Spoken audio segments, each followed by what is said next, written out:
All right, welcome everyone to the third community call for Chain Metrics. It's the first call of 2022, so with that, want to wish everyone a very happy new year and really excited for the direction the team's going in with Chain Metrics going into the new year. We haven't had more momentum than this thus far, and only looking forward to what we're going to be able to build throughout the course of the next year. So for the agenda for today, we're going to be going over new KPIs coming out this week. Nick can help touch on that.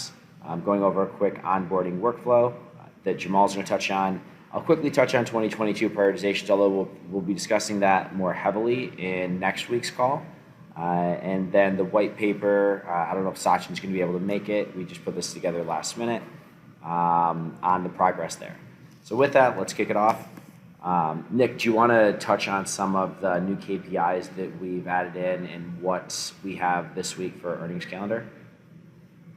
Yeah, definitely. So not a ton of activity coming up this year. A lot of these are smaller companies. Some of the bigger ones by market cap would be like Jefferies, Bed Bath & Beyond, and Walgreens. Um, Looking at some company-specific ones for chain metrics, we have our strike values up there. Big ones for each would be like total revenue and earnings per share for most, but then some of the more unique ones like Greenbrier, we get backlog in the railcar segment, or houseware revenue for Helen of Troy, et cetera, et cetera. So just breaking things down by segment, and this is for the upcoming week. All these are on the Chain Metrics site. So Excellent. yeah. Thanks, Nick. Anything that you're seeing in terms of upward or downward revisions within any of these segments that are interesting going into the earnings calls this week? Yeah, not a whole lot.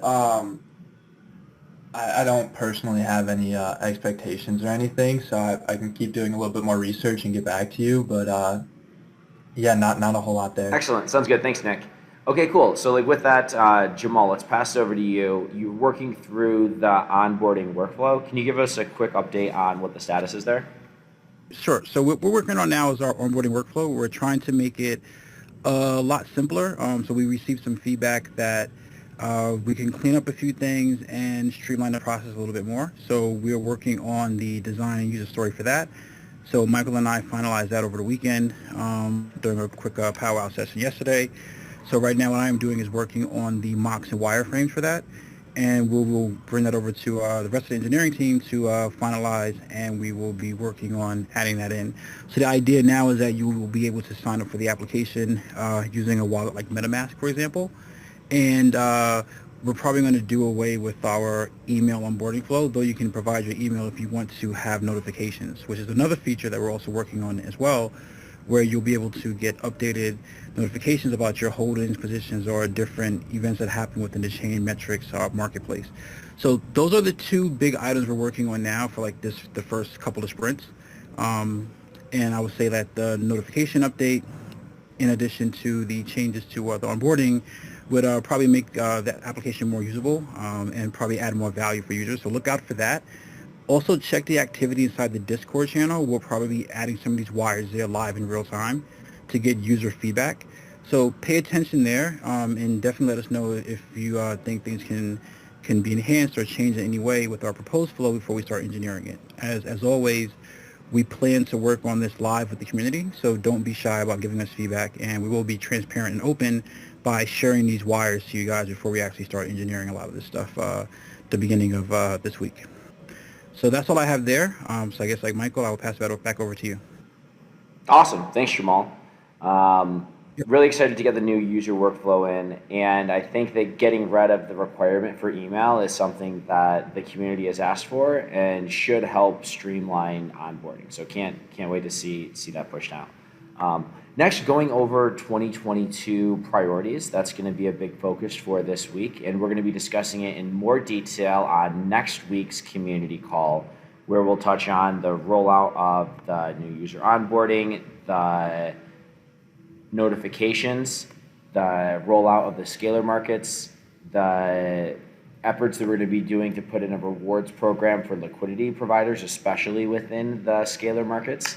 And lastly, update from Sachin and myself on the white paper, along with the plans to integrate our own Oracle network, the DAO rollout, and a lot of really exciting stuff built around adding value to the C-metric token. So really excited to discuss that next week. And then lastly, doesn't look like Sachin was able to join last minute for any updates on the white paper, but again, we're going to be sharing that next week on the call. And really looking forward to going over that once we start full speed tomorrow morning and sharing that with you all on Sunday. With that, does anybody in the audience have any questions?